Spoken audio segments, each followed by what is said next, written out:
Hi hello नमस्कार सर्वांचे स्वागत आहे आपल्या सुनाईना द सुपर मॉम ह्या यूट्यूब चॅनलवर। तर कसे आहात, मजेत आहात ना? आणि आजचा दिवस तुम्हाला छान आनंदाचा जावो, तुमच्या मनातल्या सर्व इच्छा पूर्ण होत, याच तुम्हाला नवीन आणि मंगलमय दिनाच्या खूप साऱ्या शुभेच्छा। तर आज ना खूप दिवसांनी मस्तपैकी अशी बाहेर मी फेरफटका मारण्यासाठी आलेली आहे। आणि गावाकडचं वातावरण म्हटलं ना तर इतकं फ्रेश असतं, कारण झाडं दोन्ही बाजूने दुतर्फा असतात आणि ते आपले स्वागतासाठी तयार असतात आणि इतकं छान उल्हासदायक वातावरण असतं। तर हे झाडं फुलं आणि बघून ना इतकं मन असं एकदम हर्षित होऊन गेलं आणि इथून जाऊच नाही आणि कायमस्वरूपी असं त्यांच्या सहवासामध्ये राहावं असंच कितीतरी वेळ वाटत होतं। आणि माझ्याबरोबर छान मस्तपैकी स्पर्शूही आनंद घेत होती ह्या निसर्गाचा आणि इतके प्रसन्न वातावरण होतं। आता हे झाड बघा, इतकी फुलं होती ह्या झाडाला तर काय सांगू तुम्हाला। आणि त्याचा तो ताजेतवाना बघूनच मन इतकं असं हर्षित होण्यासारखं आहे। त्याचा कलर आणि त्याच्यावरची फुलं सुद्धा बघा इतकी सुंदर आणि फ्रेश होती की जणू काही असा संदेशच देत होती की इतक्या रखरखत्या उन्हामध्ये सुद्धा त्यांचा इतकासा सुद्धा कलर गेलेला नाही किंवा त्यांच्यावरचा फ्रेशपणा जो आहे इतकासा सुद्धा ढळलेला नाही। जशाच तशी ही झाडं आहेत तर ते जणू काही संदेशच देत होती की कितीही आपल्या आयुष्यामध्ये संकट येऊ, कितीही वाईट परिस्थिती येऊ, पण आपण त्याच्यामध्ये न डगमगता त्या संकटांना सामोरे जात छान मस्तपैकी डौलदारपणे असं उभं राहिलं पाहिजे। आणि हे बघा मोगऱ्याचं झाड आणि हे आहे चाफ्याचं झाड।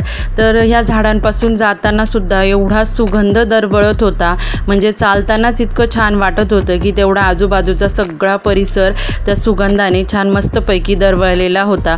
तर जणू काही असं वाटत होतं की ते झाड असं सांगत होतं की बघ, आपल्या सहवासामध्ये आलेल्या प्रत्येक व्यक्ती ही अशी आनंदित झाली पाहिजे, त्याला आपल्या सहवासामध्ये राहावंसं वाटलं पाहिजे, प्रसन्न वाटलं पाहिजे।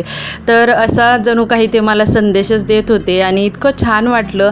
तर येताना मला एक छोटंसं चिनी गुलाबाचं झाड दिसलं, तर त्या एका मावशींकडनं मी ना ते रोपटं घेऊन आले।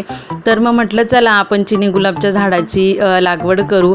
तर झाड आहे ना छान मस्तपैकी उगण्यासाठी ना त्याच्यामध्ये जेव्हा आपण माती टाकतो ना तर आपल्याजवळ काही पालापाचोळा असेल किंवा काही फ्रूटचे साल वगैरे असतात ना तर त्याचे छोटे छोटे असे तुकडे वगैरे करायचे आणि ते मातीमध्ये ना त्याचा थर वगैरे द्यायचा, तर ते खत म्हणून आहे ना झाडाला होतं आणि झाडही छान मस्तपैकी डौलदार आहे ना उगायला खूप सारी मदत होते। इतकं ऊन आहे पण मग छान व्यवस्थित त्याला जर खत मिळालं, पाणी जर टाकलं तर छान उगण्यास मदत होते। आणि त्याच्यात थोडेसे ना कागदाचे कपटे पण ॲड करायचे, मग जसं आपण पाणी टाकू तसं ते खतानं रूपात त्या झाडाला मिळतं आणि झाड छान मस्तपैकी डौलदार वाढायला आहे ना मदत होत असते। आज मी एका झाडाची लागवड केली, त्याची मला इतका आनंद होत होता। आणि छान मस्तपैकी फिरून आल्यानंतर किमयाचं चाललेलं होतं की आई छान आज आहे ना तू मसाला भेंडी कर। तर मग म्हटलं चला, तर मी मसाला भेंडी कशी करत असते, थोडंसं तेल टाकायचं, त्याच्यामध्ये कांदा लालसर करून घ्यायचा, परतून घ्यायचा, हिरव्या मिरच्या, लसूण आणि कढीपत्ता ह्या गोष्टी टाकून छान परतून घ्यायचं आणि त्याच्यामध्ये थोडंसं आहे ना हळद आणि लाल तिखट आणि थोडासा मसाला घालायचा।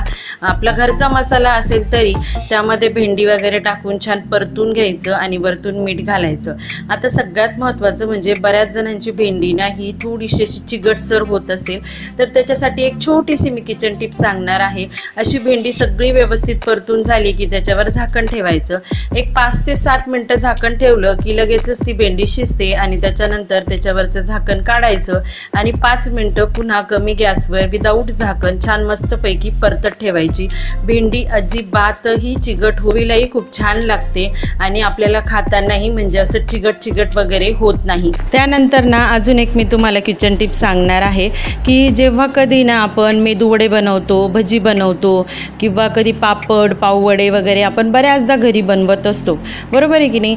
तर त्यावेळी काय होतं माहिती आहे का, त्याच्यामध्ये ना तेल अतिरिक्त होतं, कधी भज्यांमध्ये म्हणा किंवा पाववड्यांमध्ये म्हणा किंवा आता मी मेदूवडे बनवते तर जेव्हा त्याच्यामध्ये असं अतिरिक्त तेल होतं तर त्यावेळेस आपण काय करतो, एक पेपर टाकतो खाली आणि त्याच्यावर हे मेदूवडे वगैरे टाकत असतो किंवा बटर पेपर टाकत असतो। तर त्याच्याऐवजी जर तुम्ही असं चाळणीमध्ये ते भजे किंवा मेदूवडे किंवा तुमचे पापड असेल तर असे चाळणीमध्ये ठेवायचे आणि त्याच्याखाली कढई वगैरे ठेवायची, म्हणजे सगळं तेल जे आहे ते त्या कढईमध्ये निथरलं जातं आणि ना वरती आपला जो मेदूवडा असेल, भजे असतील तर ते ना म्हणजे अजिबात तेलकट होत होत नाही आणि खाताना पण आपल्याला तेलकट लागत नाही। त्याच्यानंतर जी माझी नेक्स्ट किचन टिप जी मी तुम्हाला आज सांगणार आहे ती आहे मॅगीच्या संदर्भामध्ये, कारण मॅगी ही प्रत्येकाला आवडत असते। मॅगी ही अशी रेसिपी आहे की 2 मिनटामध्ये झटपट बनवून तयार होते आणि आपल्या छोट्या भुकेची लगेचच सांगता करायला आहे ना मॅगी ही खूप महत्त्वाची असते आणि सगळ्यांनाच आवडते। तर कुणी मसाला मॅगी करत असेल, पण माझ्याकडे आमच्या घरामध्ये किमूला मॅगी ही आवडते, ती साधी मॅगी आवडते। पण तुम्ही कुठलीही मॅगी जर करत असाल, मसाला मॅगी करत असाल किंवा साधा मॅगी करत असाल, तर त्यावेळेस आपण काय करतो, व्हेजिटेबल्स टाकल्यानंतर व्हेजिटेबल्स शिजवण्यासाठी आपण झाकण ठेवतो आणि साधी मॅगी जर करायची झाली तर त्याच्यावर आपण झाकण कधीच ठेवत नाही। पण तुम्ही ही टिप यूज करा। जेव्हा तुम्ही मी कशी मॅगी करते, थोडंसं तेल घालायचं आणि त्याच्यामध्ये जिऱ्याची फोडणी दिली की त्याच्यात पाणी टाकायचं आणि मॅगी टाकायची।